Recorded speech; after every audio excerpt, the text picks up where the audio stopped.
progress. That's good news for the dialogue team. Now, this is something interesting. In fact, if you live in Nairobi, this evening there's some smell of rain. Now, brace yourselves for a wet last quarter of the year.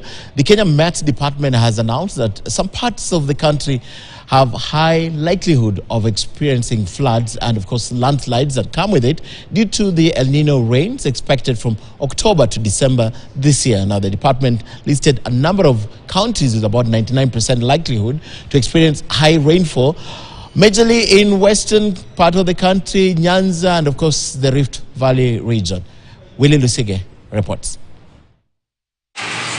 El Nino, characterized by warmer than average ocean surface temperatures in the central and eastern tropical Pacific Ocean, is known to bring excessive rainfall and flooding. Kenya experienced the effects of El Nino in 1997, resulting in exceptionally heavy rainfall and devastating floods. The subsequent El Nino in 2015 had a higher index but led to lower rainfall, causing less significant effects than initially anticipated.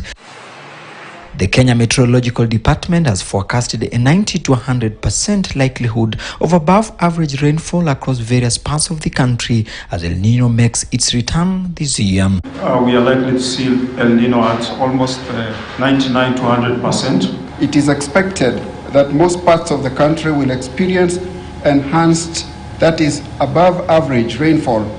The Kenya Meteorological Department warning that some parts of the country have higher chances of experiencing floods and landslides due to the rains. Occasional storms are likely to occur over several parts of the country during this season. The central Kenya and part of the areas west of the Rift Valley highlands, as they receive enhanced rains, then we are likely to experience mudslides and landslides. Flash floods will be prevalent in northeastern Kenya, where there are many seasonal rivers.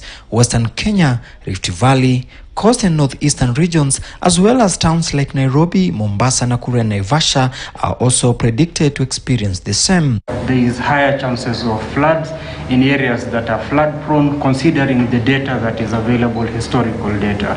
In the western Kenya region, we are looking at areas along the Nyando River, especially in the plains of Nyakacha and Nyando, in the lower areas of River Nzoia. Experts warning that, like before, Kenya might encounter devastating effects, including human and animal deaths and destruction of crops and infrastructure, among other hazards. Of course, the other traditional effects, including drowning and other injuries related to people being swept by increased surface runoff, are likely also to be experienced. So due to the increased runoff expected, we need to ensure that the safety of our dams and other reservoirs are prioritized.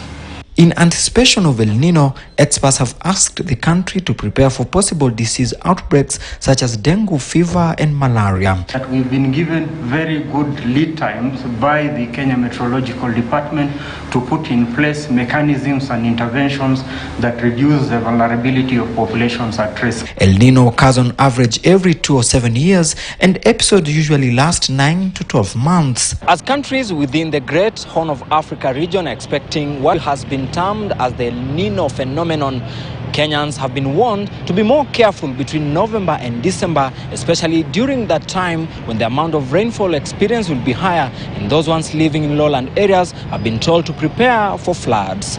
Willie Lusige, KTN News, Nairobi. Right, brace yourself.